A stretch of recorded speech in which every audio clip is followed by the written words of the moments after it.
никога не казвай на някого да си купува пумпали на смъртта. Винаги трябва да внимаваш какво говориш, Рон, защото и най-малкото нещо... Като направи си нова прическа? Да, това също. Съжалявам. Да ти кажа ли кое е лошото? Кожата ме спарва. Таен канал с скутер.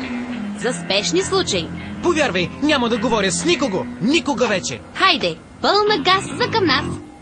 Новата прическа всъщност не ме направи популярен.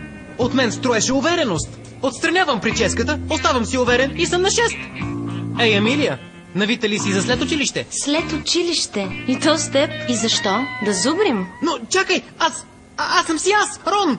Голяма работа, че съм Рошев. Вътрешната красота е важна, нали? Нали? И кой ти каза това, глупчо?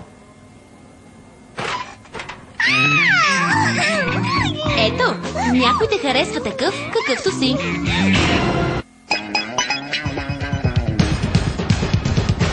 Ролите озвучиха Венцислава Стоилова, Анислав Лазаров, Мариан Бачев, Светлана Смолева, Мариан Маринов, Живко Станев, Лина Шишкова, Стоян Алексиев, Тодор Николов, Тодор Георгиев, Александра Сърчеджиева, Елена Бозова, Георги Тодоров. Преводач Тодор Николов. Български текст на песните Десислава Софранова. Тон режисьор Виктор Стоянов. Режисьор на дублажа Петя Баджиева. Творчески ръководител Венета Янкова. Филмът е озвучен в студио Александра Аудио. Продуцент на българската версия Disney Character Voices International.